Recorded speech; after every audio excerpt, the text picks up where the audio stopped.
దిక్కేమో ఆ 3 సీట్లు మావే అంటుర్రు షే పార్టీ వాళ్ళు, ఇంకో దిక్కు అట్లెట్లా ఈడుస్తాం ఆ 3 సీట్లు మావి అని అంటుర్రు పువ్వు పార్టీ వాళ్ళు. ఎమ్మెల్సీ ఎలక్షన్లలో గెలిచేతందుకు 2 దిక్కులోళ్ళు పోటీ పడి ప్రచారం చేస్తున్నారు. నిన్న మొన్నటి దాకా మంత్రులే ప్రచారం చేసిర్రు కానీ ఇక ఇప్పుడు టైం దగ్గర పడ్డది కాబట్టి సీఎం సార్ కూడా రంగంలోకి దిగిండు. చూడుర్రి సార్ ఏమంటున్నాడు. చెయ్యి పార్టీ వాళ్లకు పువ్వు పార్టీ వాళ్లకు నడుమ ఎమ్మెల్సీ ఎలక్షన్ల లొల్లి గట్టిగా నడుస్తుంది. రాష్ట్రంలో ఏం కావాలంటే అవి ఇస్తామని చెయ్యి పార్టీ వాళ్ళు ప్రచారం చేస్తుంటే సెంటర్లో ఏం కావాలనో చెప్పుర్రి అన్నట్టు మాట్లాడుతుండ్రు పువ్వు పార్టీ వాళ్ళు. ఎలక్షన్లకు ఇంకా 2 రోజులే ఉన్నది కాబట్టి సీఎం రేవంత్ సార్ కూడా రంగంలోకి దిగిండు. నిజామాబాద్ లో పట్టభద్రులతో మీటింగ్ అయ్యిండు. చూడరి సార్ ఏమన్నాడు. ప్రతి ఎకరాకు 6,000 చొప్పున సంవత్సరానికి 12,000 ఇవ్వాల. రైతు భరోసా మీ ఖాతాలలో పడితేనే కాంగ్రెస్ పార్టీకి ఓటేయండి. ఇవాళ మీకు ఉచితంగా 24 గంటల కరెంట్ ఇస్తేనే కాంగ్రెస్ పార్టీకి ఓటేయండి. చెప్పింది చెప్పినట్టు చేస్తాను, మీరే మీ కండ్లారా చూడర్రే, చూసి ఓటేయ్యర్రే అన్నట్టు అడిగిండు సారు. ఇంకేమన్నాడో చూడర్రే. సత్రం భోజనానికి నెల్లూరు పెద్దారెడ్డి రికమెండేషన్ అన్నాడు. అంటే వెనకటికి ఓడో సత్రంలో పెట్టేదే ఉచిత భోజనం, దానికి నెల్లూరు పెద్దారెడ్డి పెద్ద లేఖ రాసినట. మా ఫలానా మనిషి వస్తున్నాడు ఆయనకు ఉచితంగా భోజనం పెట్టురని. నెల్లూరు పెద్దారెడ్డి లేఖ రాకపోతే సత్రంలో ఉచితంగా భోజనం పెట్టరా? ఇవాళ రాష్ట్రానికి వచ్చే నిధులకు రోజు నేను ఢిల్లీతో కొట్లాడుతూనే ఉంటే నేను పోయేస్తూనే ఉంటే నేను తెచ్చేది నేను తెస్తా. నీ ఉద్దర పెత్తనం ఎందుకు కేటీఆర్ హరీష్ రావు అని నేను అడుగుతున్నా. పువ్వు పార్టీ వాళ్ళ మీద కారు పార్టీ వాళ్ళ మీద గట్టిగానే గరం అయిండు సారు. ఇంకో దిక్కు ముఖ్యమంత్రి ముచ్చట్ల మీద కాషాయం లీడర్లు కాన్లు పెద్దగా చేస్తాండ్రు. అవి ఇచ్చినాం ఇవి ఇచ్చినాం అని చెప్పి మసిపూస్తాండ్రు. ఆగం కాకుర్రే, రాష్ట్రం అప్పుల పాలైంది అన్నట్టు మాట్లాడుతుండ్రు. నువ్వేమో బ్రహ్మాండమైనటువంటి 6 గ్యారెంటీలని హామీలు ఇచ్చి 6 గ్యారెంటీ కూడా అమలు చేయకుండా ఏ రకంగా మోసం చేసి దగా చేశావో.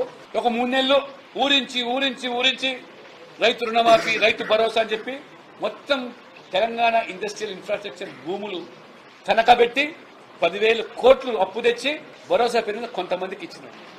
ఇది గడిచిపోయింది.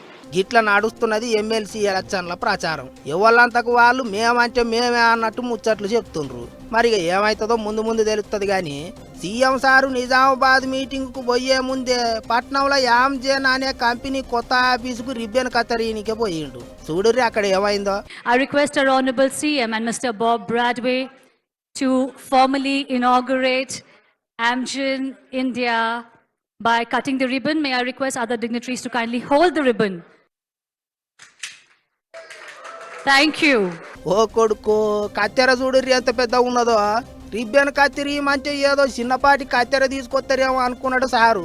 కానీ ఒక్కటేసారి గంత పెద్ద కత్తెర తీసుకొచ్చి చేతులు పెట్టేటాలకు పక్కపొంటే ఉన్న మంత్రి శ్రీధర్ బాబు సారు కూడా కిల్లెర నవ్విండు. ఆ కంపెనీ ఆఫీస్ ఏమో గానీ ఈ కత్తెర గురించే మాట్లాడుకుంటారు ఇప్పుడు ఇంటర్నెట్ లో జనాలు.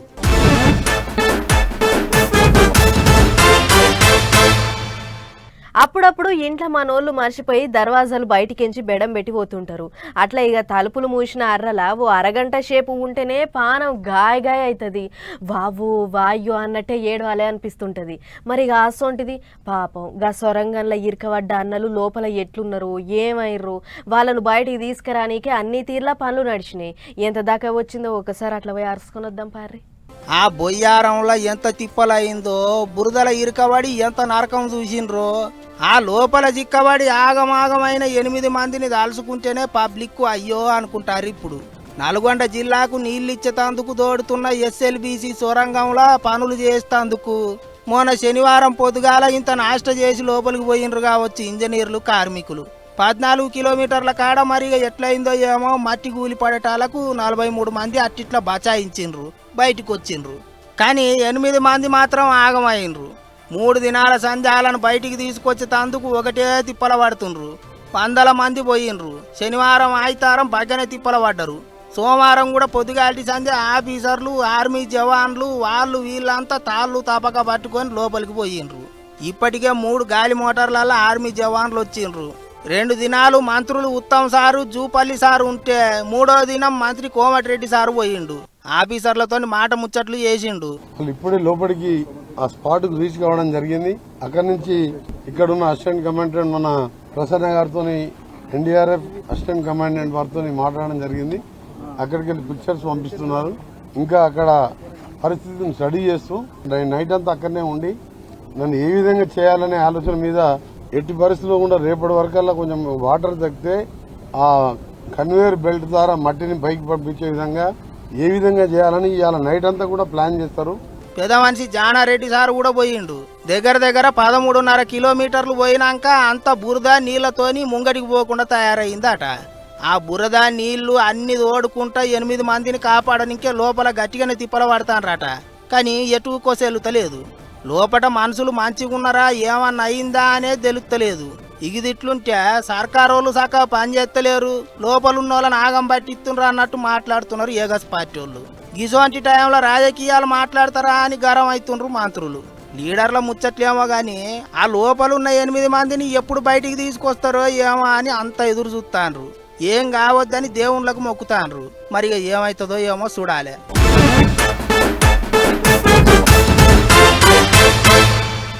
వ్యవసాయం చేసే రైతన్న సుఖంగా ఉన్నాడు, పంటకొచ్చిన మద్దతు ధరను చూసి మురిసి ముప్పందు అవుతుండు అనే వార్త ఎన్నడేస్తామో ఏమో. ఎందుకంటే నాగలి గట్టిన కాడ నుంచి మొదలు పెడితే పంట చేతికొచ్చేదాకా రైతు బతుకు దినదిన గండమే. నీళ్ల కోసం లొల్లి చేస్తాడు, కరెంటు కోసం లొల్లి చేస్తాడు, పండించిన పంటకు మద్దతు ధర కావాలని లొల్లి చేస్తాడు, ఆఖరికి ఎరువుల కోసం కూడా ఏగిలి వారంగానే పోయి లైన్లు కడుతుండు. చూడుర్రి మీరే. ఈ యూరియా చల్లగుండా రైతుల కోసం దేవునికి శుతిముడుతుందిగా. కరీంనగర్ జిల్లా తిమ్మాపూర్ మండలం నుస్తులపూర్ అనే ఊళ్ళే యూరియా కోసం రైతులు పడుతున్న తిప్పలకివి. పొద్దుగల మంచం మీదికించి లేచిన రైతులు పొలం కాడికి పోకుండా సీదొచ్చి గిట్ల లైన్ కట్టిర్రు. అయినా కూడా చాలా మందికి ఒక్కటంటే ఒక్క బత్తా కూడా దొరకలేదట. గిట్లయితే ఎట్లా సారు? పంటకు ఎప్పుడేయాల్సిన మందులు అప్పుడేస్తేనే ఏపక పెరుగుద్ది. అట్లా కాకుండా ఎరువుల కోసం గింత తిప్పలు పెట్టుడు న్యాయం కాదని మస్తు నారాజు అవుతుర్రు. తెచ్చిన లోడ్ కూడా గిట్ల దించుతుర్రో లేదో గంట సేపట్ల నో స్టాక్ అని చెప్తుర్రట. ఇట్లయితే కాదు, లోడ్ రాకముందే పోవాలే, లైన్ కట్టాలి అని రైతులంతా వచ్చి వాళ్ళ చెప్పులు గిట్ల లైన్లో పెట్టిర్రు. అటు జగిత్యాలలో కూడా గిదే కథ. ఎకరానికి ఒక్క బత్తానే ఇస్తుర్రట. దీంతో ఎట్లా చేసైనా ఓ బత్తా కొంచెపోవాలని రైతులు ఆధార్ కార్డులు ఇంకా పాస్బుక్లు లైన్లో పెట్టిర్రు. అయినా కూడా కొందరికే దొరికినాయి. ఇగో దొరకనోళ్ళంతా ఏమో మేమేమన్నా గొంతెమ్మ కోరికలు కోరినామా సారు అని గులుక్కుంటే వెనకకు మళ్ళిర్రు. అటు సర్కార్ ఏమో రైతులకు కావాల్సినంత యూరియా స్టాక్ ఉంది, ఎవ్వరు ఫికర్ చేయొద్దు, అందరికి ఎంత కావాలో అంత ఇస్తామని చెప్పబట్టే. ఇటు ఊర్ల పొంటి చూస్తేనేమో కథ గిట్లున్నది. మరి వచ్చిన లోడంతా ఎవరి చేతులకు పోతుంది?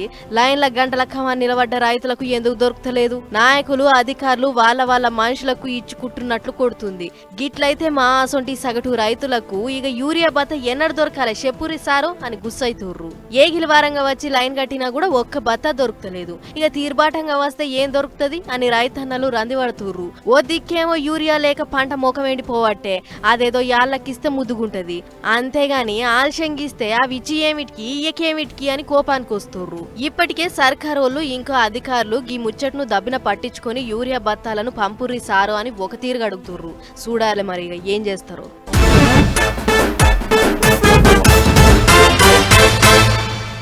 దేశంలో పెట్టుబడులు పెట్టే ముచ్చట్లు మాట్లాడుకోనీకే 60 దేశాల నుంచి పెద్ద మనుషులు వచ్చిర్రు. మన దేశంలో పెద్ద కంపెనీలు నడిపించేటోళ్ళు కూడా పోయిర్రు. మధ్యప్రదేశ్ రాష్ట్రంలో మస్తు పెద్దగానే పెట్టిర్రు మీటింగు. అయితే అసొంటి మీటింగుకు ప్రధానమంత్రి మోడీ సార్ ఆలస్యంగా పోయిండట. మరిగా గంత పెద్ద మీటింగుకు ఆలస్యంగా పోయేటంత పెద్ద పని ఏం పడ్డదబ్బా సార్కు అని అంటే చూడుర్రి మీరే.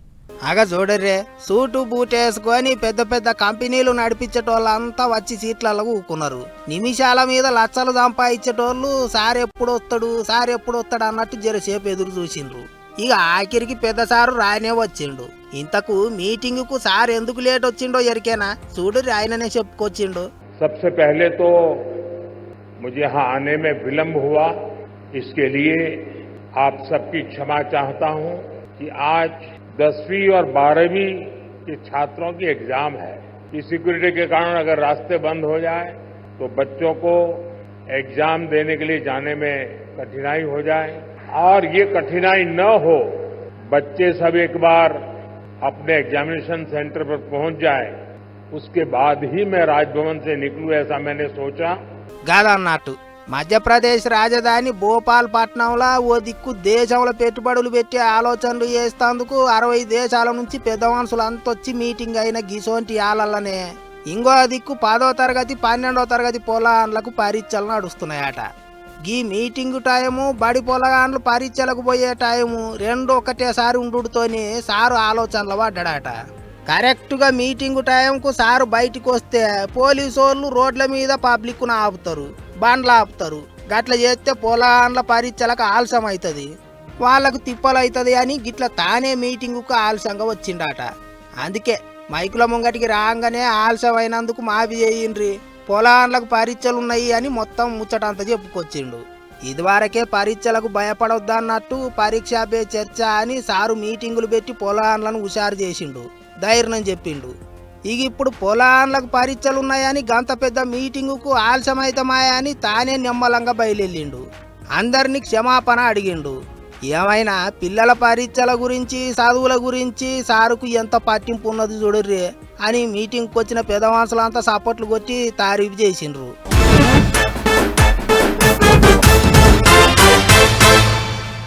ఈసారి గెలిచేది మేమే, ఈసారి మా బలం ఏంటిదో చూపిస్తాం, అట్లా చేస్తాం ఇట్లా చేస్తాం అన్నారు. ఆఖరికి పాకిస్తాన్ ప్రధానమంత్రి కూడా కప్పు గెలవకపోతే ఏమాయ కానీ భారతదేశం మీద మాత్రం గెలుస్తాం అన్నట్టు మాట్లాడిండు. కానీ ఏమైంది, నలుగుట్ల కాల్జారి పడ్డట్టు తయారైంది పరిస్థితి. ఆట ఆడకముందే హాట్ పూట్ అన్నట్టు మాట్లాడిన పాకిస్తాన్ వాళ్ళను ఇప్పుడు ఓడినాక పొట్టు పొట్టు ఆడుకుంటుర్రు ఈ ఇంటర్నెట్ జనాలు. కొండంత రాగం తీసి ఉడాల్ పాట పాడినట్టే ఉంటది ఎప్పుడు చూసినా పాకిస్తాన్ వాళ్ళ కథ. ఊకూకే మన మీద పడి ఏడుస్తుంటారు. అన్నిటికి మించి చెండాటల ఎప్పుడు చూసినా మనోళ్ళ చేతుల సిత్తుగా ఓడి ఇజ్జత్ తీసుకుంటుంటారు. ఇక ఈసారి ఛాంపియన్స్ ట్రోఫీ మ్యాచ్లో కూడా మళ్ళోసారి బొక్కబోర్ల పడ్డారు. ఆటకు ఇంకో వారం దినాలు టైం ఉన్నది అన్నప్పటి నుంచి సురువు చేసిండ్రు. ఈసారి భారత్ నోడిస్తాం, అట్లా చేస్తాం ఇట్లా చేస్తాం అని పెగ్గెలు కొట్టిండ్రు. గంతెందుకు పాకిస్తాన్ ప్రధానమంత్రి షెహబాజ్ షరీఫ్ కూడా భారత్ని ఓడిచ్చుడు తన ఆఖరి కోరిక అన్నట్టే చెప్పుకొచ్చిండు. కానీ ఏమైంది, ఉత్త కథనే అయ్యింది. కప్పు గెలవకపోతే మా భారత్ మీదనైతే గెలవాలి అన్నట్టు మాట్లాడిండు. కానీ ఆఖరికి మన దేశం చేతిలో ఓడిపోయి మొత్తానికే ఛాంపియన్స్ ట్రోఫీలకించి బయటికి పోయేటట్టు అయింది వ్యవహారం. అందుకే ఇప్పుడు ఇంటర్నెట్ గుట్లే మస్తు జోకులేస్తున్నారు పబ్లిక్. తీరు కామెంట్లు రాస్తున్నారు. పాకిస్తాన్లో టీవీలు బలిగింటాయి కాబట్టి టీవీలు అమ్మే షాపులకు గిరాకీ పెరుగుతుంది అన్నట్టు జోకులేస్తుండ్రు. ఇరుగమరగ దంచి 100 పరుగులు కొట్టిన కోహ్లీని మెచ్చుకుంటారు. గా గిల్లును అవుట్ చేసి తలకాయ ఎగిరేసిన పాకిస్తాన్ బౌలర్ను పొట్టు ఆడుకుంటారు. అందరేమో గానీ పాకిస్తాన్ గెలుస్తుంది మన దేశం ఓడిపోతుంది అని ముందే జాతకం చెప్పిన గా ఐఐటి బాబాను ఇంటర్నెట్ జనాలు పీకి పాకం పెడతాండ్రు. దెబ్బకు అందరిని మాఫ్ చేయమని అడిగిండుగా ఐఐటి బాబా. గిట్లా ఇండియా పాకిస్తాన్ మ్యాచ్ మీద సోషల్ మీడియాలో మస్తు హంగామా నడుస్తుంది. ఇప్పుడు పాకిస్తాన్ వాళ్ళను చెండాట ఆడుకుంటారు మనోళ్ళు.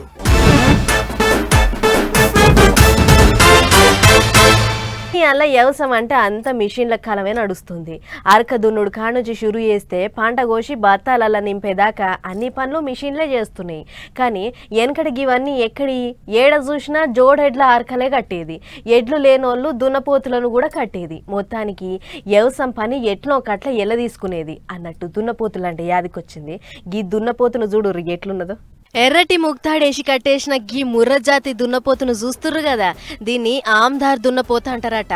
హర్యానా రాష్ట్రం పానీపట్లుండే నరేంద్ర సింగ్ అనే రైతు కాడుంది. అట్లనే అన్ని దున్నపోతుల లెక్క ఇది కాదు సుమా, దీనికోసం 2 సపరేట్ పని మనుషులుంటారట. అండ్ల ఒకళ్ళు దున్నపోతుకు బాడీ మసాజ్ చేస్తే ఇంకొకళ్ళు దాన్ని తిండి టీకాన గడ్డి గాసం చూస్తారట. అట్లా దినం 20 లీటర్ల పాలు, 20 కిలోల దాన, 30 కిలోల పచ్చిగడ్డి ఇంకా పొట్టు తినబెట్టి 3 పూటలా తానం చేపిస్తారట. అది అయినాక అన్ని బర్ల లెక్క దీన్ని ఏ బర్ల కొట్టంలోనో దొడ్లనో ఉంచరు. దీనికి సపరేట్ అర్ర పెట్టి అండ్ల ఏసీ కూడా పెట్టిర్రట. ఆ రూమ్ లో ఓ టీవీ పెట్టి అండ్ల జియోగ్రఫీ ఛానల్, గదే జంతువుల టీవీ ఛానల్ ఒకటి ఉంటది కదా, అది పెడతారట. ఇక ఛానల్ చూసుకుంటా పిక్కటంగా తిని పోటీకి తయారైతదట. అట్లా మంచిగా కూసోబెట్టి సాధిన ఈ దున్నపోతు 1500 కిలోల బరువు, 14 అడుగుల పొడుగుంది. ఈసొంటి దున్నపోతును పట్టుకొని రైతు నరేంద్ర సింగ్ ఎక్కడికి పోయినా ఫస్ట్ ప్రైజ్ అయినదేనట. అట్లా వ్యవసాయం మీద జంతువుల పోటీ పెడితే ఇప్పటిదాకా 7 సార్ల కప్పు కొట్టి ఛాంపియన్ అయిందట. అంతేకాదు మొనగాని దున్నపోతని పేరెళ్ళిన దీనికి 2017 పద్మశ్రీ బహుమానం కూడా ఇచ్చిర్రట. చూడు ఎట్లుందో ముచ్చట.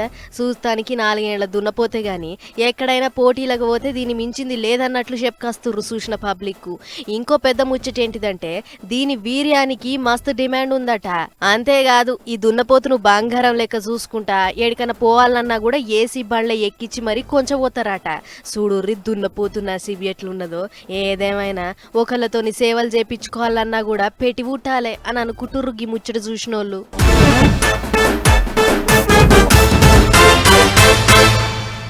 మొన్న 5.5-6 వయసున్న పొల్లగాళ్ళు ఏం చేస్తారులా, పొద్దున బడికి పోతారు, పొద్దుకి వచ్చినాక రాసేది ఉంటే రాసుకుంటారు, ఆటంక సంచడబడేసి ఆటకు మళ్ళీ రంటే మళ్ళా అయ్య వాళ్ళు పిలిచిన దాకా ఇంటికి రానే రారు. గిట్లా 5 ఏళ్ల వయసున్న పొల్లగాళ్లకు ఇది తప్ప ఇంకో రోకే ఉండదు. కానీ ఓ తమ్ముడు మాత్రం చిన్న వయసులనే పెద్ద పెద్దోళ్ళు మెచ్చే పని చేసిండు. మరి తమ్ముడు చేసిన గొప్ప పని ఏందో మనం కూడా అరుచుకోవాలి కదా. చలో నడువురి. ఇగో ఈడ డబ్బా అందుకొని మొక్కలకు నీళ్లు పోస్తున్న బుడతను చూస్తుర్రు కదా, గీతమ్ముడే. పేరు విశ్వామిత్ర చౌహాన్. గట్టిగా లెక్క పెడితే 6 ఏళ్లు లేవు గాని తమ్ముడు చేసిన పనికి పెద్ద పెద్దోళ్ళు పరిశాన్ అవుతుర్రు. ఇంతకు అసలు ముచ్చట ఏంటిదంటే ఖమ్మం జిల్లా చుంచుపల్లి మండలం హౌసింగ్ బోర్డులుండే జయరామన్న కొడుకే గీ తమ్ముడు. ఇప్పటికీ 1000 మొక్కలు నాటిండట, 10,000 మొక్కల దాకా పంచి పెట్టిండట.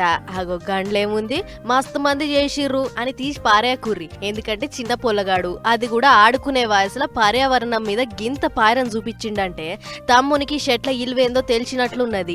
అందుకే గిట్ల చేస్తుండు అని దాఖల మంత్రి రాజు నరసింహ సారు మస్తు మెచ్చుకుండు. అటు తమ్ముడు పెద్ద పెద్దోళ్లకు మొక్కలు వంచిండు. గిట్ల 5 ఏళ్ల వయసులో 60 ఏళ్ల వయసున్నోళ్ళ కంటే గొప్పగా ఆలోచన చేసిండని వండర్ బుక్ రికార్డోళ్ళు తమ్ముని మస్తు తారీఫ్ చేసిర్రు. అవార్డులు ఇచ్చి ఇసొంటి ఇంకెన్నో చేయాలని మెచ్చుకున్నారు. అంతేకాదు తమ్మునికి వచ్చిన అవార్డులను పద్మశ్రీ వనజీవ రామయ్య చేతుల మీదంగా తీసుకొని మురిచిపోయిండు. ముక్కలు చిన్న ఉన్నప్పటి నుంచి నాటుతున్నా. అందరు ముక్కలు నాటాలి, ఫ్రూట్ ఇస్తాయి, వెజిటేబుల్స్ ఇస్తాయి, ఫ్లవర్స్ ఇస్తాయి.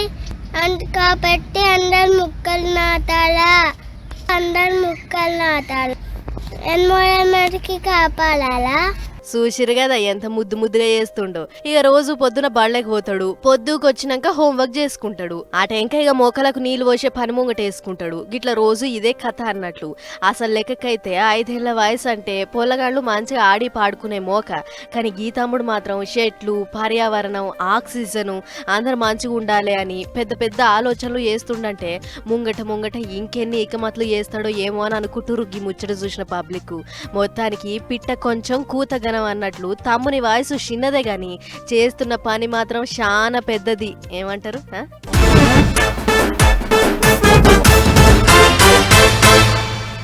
ఇగిన్ని చిట్కు పుట్టుకు ముచ్చట్లున్నాయి. ఫటాఫట్ దనాదన అవి కూడా ఒక్కసారి చూసేద్దాం. అరే నాయన, బర్డ్ ఫ్లూ పక్షులకే తప్ప మనుషులకు రాదు. దాని మీద సర్కార్ అన్ని తీర్లా జాగ్రత్తలు తీసుకుంటున్నది. మీరు చికెన్ తినొచ్చు, ఏం కాదు అని ఓ పక్క సర్కార్ వాళ్ళు ఎంత మొత్తుకుంటున్నా కూడా జనాలల్లో మాత్రం గా బుగులు ఇంకా పోలేదు. అందుకే చికెన్ మేళాలు పెడుతుర్రు శానా దిక్కుల్లా. అట్లనే యాదాద్రి భువనగిరి జిల్లా చౌటుప్పల్ పట్టణంలో పౌల్ట్రీ అసోసియేషన్ వాళ్ళు 5 క్వింటాల చికెన్ వండి 3000 ఉడకబెట్టిన గుడ్లు పుక్కెట్ల వంచిర్రు. అయితే కొనటానికి జనం జంకుతుర్రు గాని గిట్ల పుక్కెట్ల పెడుతుర్రు అంటే మాత్రం గుంపులు వస్తుర్రు. జర్ర సేపట్ల భగవాన్లు ఖాళీ చేసి పోతుర్రు అని అనుకుంటుర్రు ఈ ముచ్చట చూసిన పబ్లిక్.